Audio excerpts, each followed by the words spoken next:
Hi guys, I'm Sarah, the Real Simple Mama. I'm being watched. And look, I'm wearing the perfect shirt for today. It says Mama Bird. And today's video is actually not about these brats. It's about how to raise little brats of your own. So I'm going to do a video that complements the article that I did a while back on how much does it cost to have chickens. And this version of the video is actually going to be about if you are starting out with little chicks. And I am going to go through all of the stuff that you would need. Basically, if you're thinking about starting up chickens, but you want to go through with chicks first. And I'll be honest in that if you wanted to start with chicks as opposed to getting your own fully grown birds, you're going to be buying a few extra things. It shouldn't cost you more than $100 unless you want to get crazy. But chicks are going to be a little bit more of high maintenance, and we'll talk about why in just a minute. But if you are getting into the chicken craze and you want to raise chickens from babies, this is basically a video that's going to show you what you need, what it's for, about how much it costs. I'm not going to go a lot into breeds or medical stuff or health or anything like that. This is more just a, hey, I'm thinking about getting started. How much is it going to cost me? So we'll talk about all of the initial costs that come up with, everything you need to basically have when you bring the babies home that needs to be set up and ready to go, as well as just expenses that incur, on a regular basis, like paying for bedding, paying for feed, and the stuff like that that you might have to buy more than once. I am going to do another video coming up soon on how much does it cost to have chickens, and that's the inevitability of the fully grown birds with the coop and things like that when your chickens are living outside. But let's talk for a minute about why chicks may or may not be the best thing for you. So chicks will eventually become chickens, right? They will eventually be full grown. They will live outside. Most breeds have pretty weatherproof feathers. So unless it's like super, super crazy cold and windy, your chickens are okay living outside. And honestly, having full grown chickens maintenance wise is not that big of a deal. It's sort of like you need to have everything set up that you need. Lots of one-time expenses, that you buy once just to have it set up and then it's done. But for chicks, I will be honest with you, and that they are more effort. They are higher maintenance than you just saying, I'm going to start out with a flock, but I'm going to buy fully grown birds. Does that make sense? Sort of the difference between getting a puppy or a kitten and getting a full grown dog and a full grown cat. Here's why. The main reason if you're starting out with chicks is excuse me as I try to keep from tripping all over the place. If you're starting out with chicks, then you are having to mimic essentially what would be going on in nature, where you are the mama bird, right? Where you are the mother hen and you are keeping them warm. You are teaching them how to eat and drink. You're having to protect them from the elements, from the heat and the cold, because the little fluffy stuff that chicks have when they're born, they cannot control their own body temperature. So you're having to manage a lot more factors that a full grown chicken can do on their own. So the main thing that you're going to need, and I have all of this stuff that I've pulled out that I will show you. The main thing you're going to have is a brooder. And a brooder can be a whole bunch of different products, but essentially you need a big bin or a big lidded space. You can use a goat trough. You can use a Rubbermaid storage bin, which is what we used. You can use a bathtub, but you're going to need a big space where they can be indoors. Now by indoors, I mean, it just needs to be somewhere that's temperature controlled, that's not outside. It could be on the windowsill of your living room, which is what I recommend, or being out just in your house where they're around your kids, where they can be near a window and they're seeing the sun setting and the sun coming out and it getting dark, just because you're trying to mimic as much as possible the outside world, nature, where they're going to be eventually anyway, right? But you need a brooder where you can control the temperature. If it needs to be in your garage, that's fine. If it needs to be in a shed or a basement or something like that, it's okay. But it's better if they're just around you, if you want your birds to be cuddly and friendly, because then they'll get used to your voice. They'll get used to just hearing you guys around on a regular basis. So the big expense and the big thing you're going to have to set up is a brooder. But you also need to have space in your house somewhere to put this thing. And you're going to need it from whenever you get your chicks until they are fully feathered. And depending on the breed, that takes at least 8 or 10 weeks. For some breeds, it's more like 14 weeks. So for that whole time, you're going to have to be cleaning out poop multiple times a day. You're going to have to be cleaning out food and water at least once or twice a day. The water is probably at least twice. And we'll talk more about that in a minute.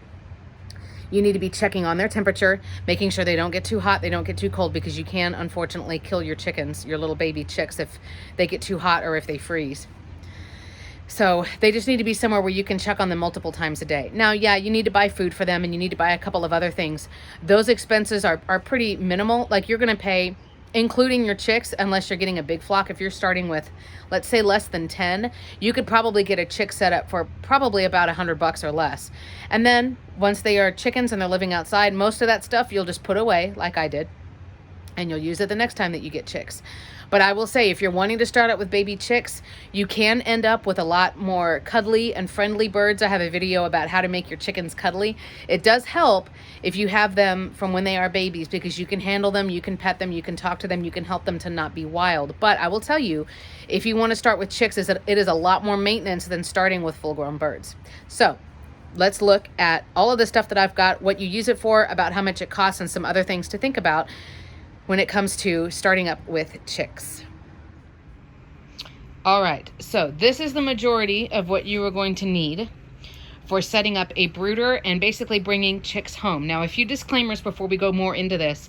I suggest that you start out with a flock of at least 4, and this is a bit cruel, but if you were just starting out and you have absolutely no chickens at all, it's not like you're bringing in the next generation, but like you're completely starting out.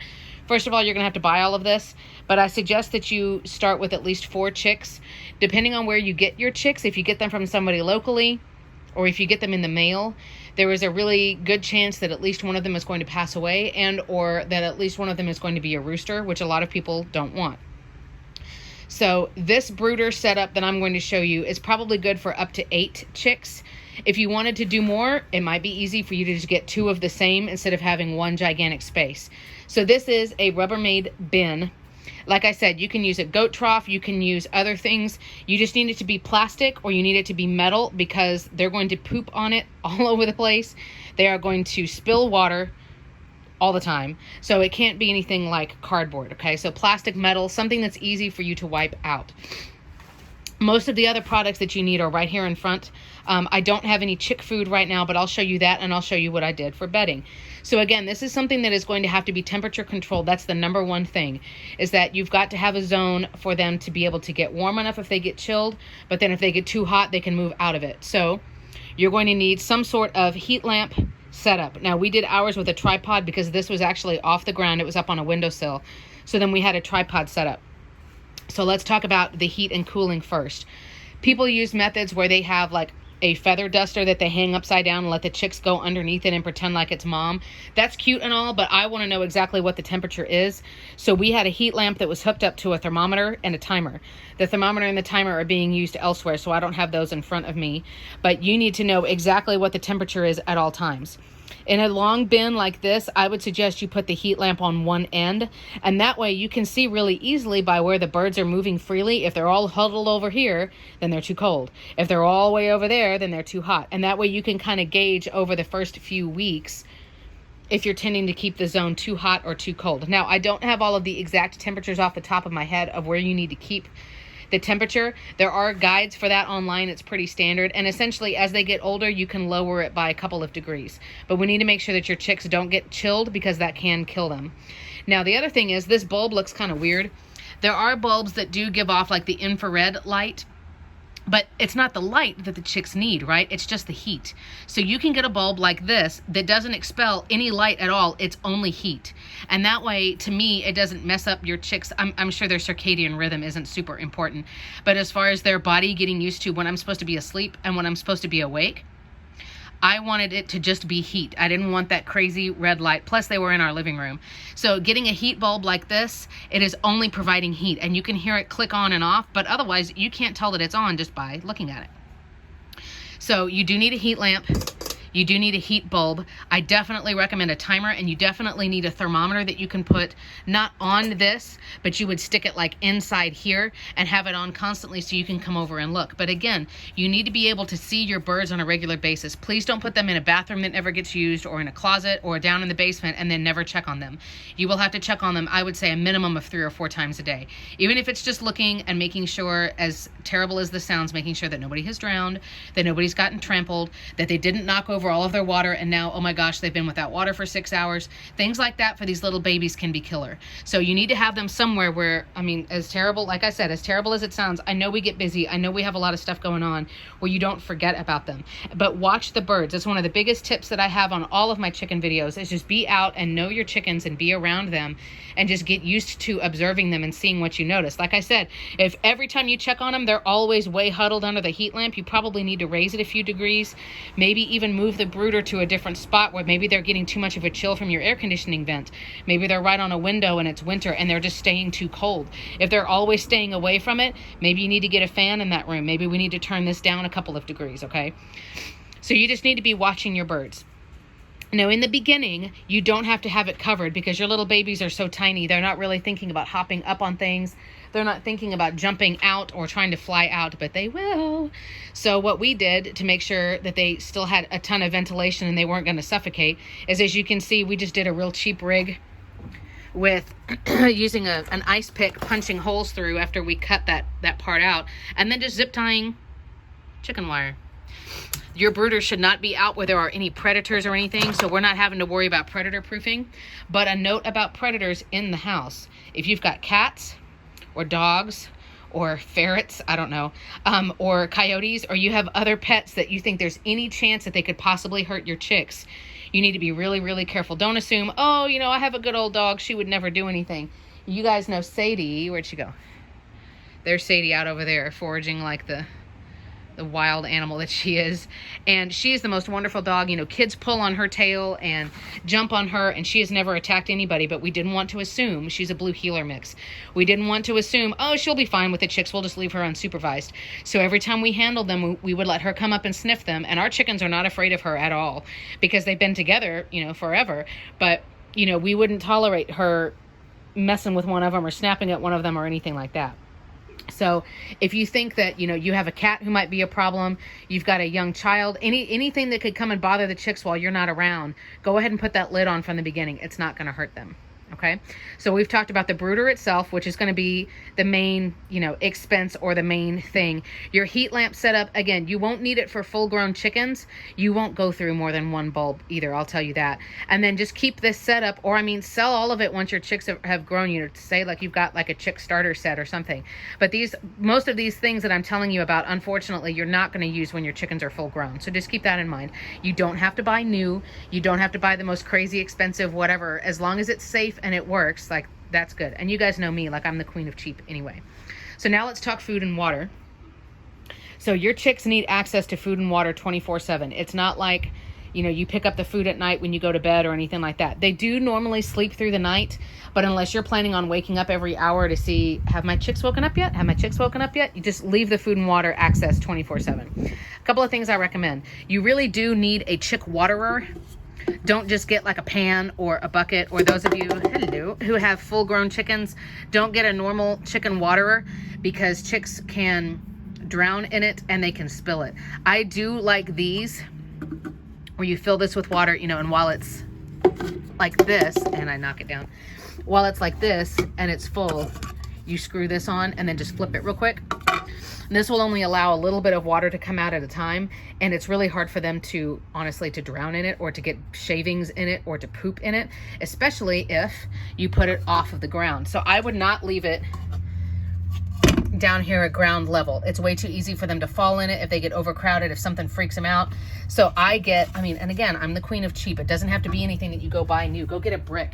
Get a cinder block. Get something that's not going to get ruined if it gets wet or if it gets pooped on. Something you can just go hose it off, but then put the water up on something. Put the food up on something. You don't have to have a chick feeder. I do recommend them.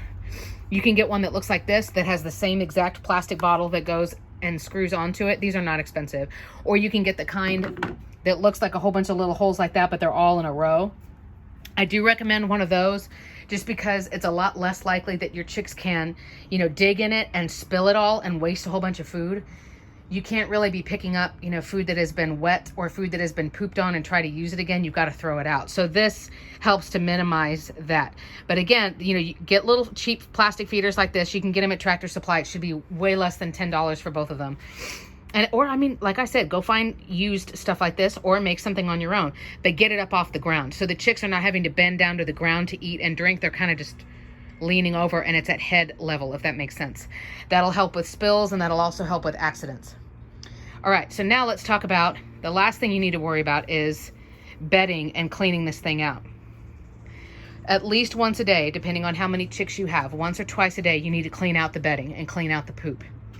Now, they're going to be living in this thing for weeks, and I would not recommend that you take them outside or do like little chick field trips or anything like that for a while. So you need to have bedding. You've got a couple different options, and I'll show you what I've got. What I did in that setup, because of what we had at the time, I laid paper towels, long sheets of paper towels all the way across, a couple levels deep on the bottom. That way I had like a solid level of something that I could just sweep up like they do in the commercials and just wipe everything up all at once. But that's not enough. You need to have something more than that because chicks will poop all the time.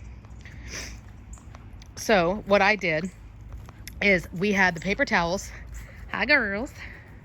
Hey, chicks. Hi. Thank you, Lacey.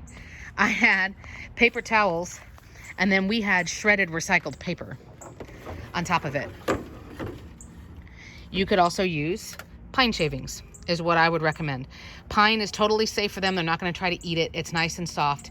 And then if you wanted to, instead of dumping everything out every day, you can just grab what you needed, get the little pooped areas if that's possible, and just dump that out. I don't recommend you do anything like PDZ or anything like that because that can get expensive. So what I would recommend is doing that. Now, what do you do with the chicks while you're cleaning everything out? Have another small bin that's basically just like a transport bin. You don't need to put food or water in it because it'll take you less than 5 minutes to wipe everything out. And just put them in something that's nice and tall and that's protected and safe from, again, from your pets, from kids, whatever, while you're cleaning everything out. If you've got other people who are helping you with the chicks, let them help hold the chicks while you're cleaning, or you get to hold them while they clean out. That way it's an extra opportunity for you to... Oh, I didn't know we had like Fast and the Furious going down the street. But that gives you an extra opportunity to talk to the chicks, to pet them, to handle them. And I do have videos about how to hold a chicken, how to help your chickens not be afraid. And then I do have a small chick playlist here on my channel. But honestly, I was barely getting started with YouTube when our little girls were babies. So I don't have a ton of content on there, but you can go and look. So for bedding, I suggest you're going to want to clean everything out once a day. There's going to be spilled water. There's going to be poop everywhere. So just know that whatever you're using, you want it to be something that's not dangerous for the chicks, right? You can't have anything that's cedar. You don't want to use dirt that's got fertilizer in it. You don't want to use anything crazy like that because you're going to be cleaning it a lot. So just keep that in mind. What is it, babes? What is it? Do you remember? The last thing to talk about is a bag of food. And chicks do need their own food, and it is called Chick Starter. And Chick Starter is a food that is formulated differently than the full-grown chicken food, which is called layer feed, because they are laying age. Your chicks, because they are growing and they don't have full feathers in yet, they need Chick Starter because it is a higher amount of protein. Once they get full grown, then you put them on the layer feed, which is less protein and more calcium and more other things to help them with quality eggshells and things like that. And this goes for males and females. So you are going to need a bag of that. If you don't get like medicated and organic and all of that crazy stuff, then you should be probably able to make it on 1, maybe 2 bags of food, which is less than $30. Price wise for all of this stuff, like I said, should be about $100, and chicks should not be expensive either, depending on what breed you're getting. Okay, so you do need to be thinking about what size flock you want eventually. You do need to be thinking about, what am I going to do if one of my chicks ends up being a rooster? Can I keep him? Do I want to keep him? Do I not? And then be thinking about what's going to happen when they're full grown. And just a reminder, a chick is not gender specific. Those are males and females. A pullet or a cockerel is the equivalent of like a teenager. That's when they are getting fully feathered and they basically look like a really skinny, awkward chicken. Like they're fully feathered, but they're not filled out yet. That's when they can go outside and live outside permanently, is when they have all feathers and they don't have any of that fluffy little down except for on their underbelly. And then after they have hit, what is it, babes? After they are of laying age, which depends on the breed, then they are a hen or a rooster, which is when they are considered an adult bird. So there you go. So if you're thinking about getting chicks, like I said, just be aware that it is a lot more work than having chickens who are a lot more self-sustaining, who you can check on twice a day and, you know, they're good. The trouble with chickens is that they live outside and you're going to have to worry about predators. So I am going to do a separate video that's what is the cost to have chickens. And again, this is for anybody who is thinking about getting into the hobby. They're not yet addicted to chickens and they're not having to deal with chicken math, but we all know how that is. So if you think I missed anything when it comes to chicks, please put it in the comments. If you are thinking about getting chicks and you found this video, welcome. And let me know what questions you have. The last thing I'll mention is, I kind of alluded to it earlier, but it was about taking your chicks on field trips. And that's some of the videos that I have on my chick playlist. And that is, once they were a little bit older and I had a zone where I could supervise them, I started bringing them outside to get them used to feeling grass and chasing after bugs. And I basically made like a little playpen area, and I would literally sit next to them and watch them the entire time. But just start bringing them outside once they were a little bit older. And again, if the weather was warm enough and it was nice, like I just decorated the coop for Christmas and now it's like 80 degrees out here. It's so messed up. But that way the chicks got to start, you know, eating greens and being outside, and oh my God, it's a bug. Like, it's the first bug I've ever seen in my life, you know, and it's just really adorable to bring them out. I don't think you need to spend money on toys or anything like that, but I will say something that if I ever get chicks again, I was like, dang it, I need to do that. So you've got a little playpen zone that you can bring them outside, and you can bring them, you know, whenever you want to. Just make sure you give them water. They may fall asleep, you know, they may jump on stuff. You know, you can get them little rocks or prop up little sticks and stuff like that. Is you need to teach your chicks how to roost, and you need to teach them how to swing if you want them to swing or use anything like that. My full-grown birds, I have tried giving them a swing, and they're like, what is this thing, lady? Because they didn't use one when they were young. And when it comes to roosts, your little baby chicks will sleep on the ground. And that's one thing that, as I close this, excuse me, that's one thing that mama hen would teach them, is how to sleep off the ground on roost bars. And chickens use flat bars, and they sleep flat-footed, and they kind of flatten themselves out on their feet. So when you take them on their little outings, you can start teaching them, and literally you just have a little roost set. Like my husband made some, they look like little like sawhorses, but they were made out of dowel rods. And we just started picking the chicks up and going bloop, and like putting them up on this little roost, and they'd be like, okay, and they would hop down, and then we would do it again. So you just certainly don't have to buy chick toys or anything like that for their amusement. But if you do get chicks, that's one thing that's kind of fun, is that you get to train them to do stuff like that. So be thinking about building them a little roost that you can use when you take them outside. And if you ever want them to use a swing, then you need to teach them how to use it when they're babies. And it'll just cause, you know, it's just something fun for them to do. But they do need to practice it all the time. Come on, Sadie.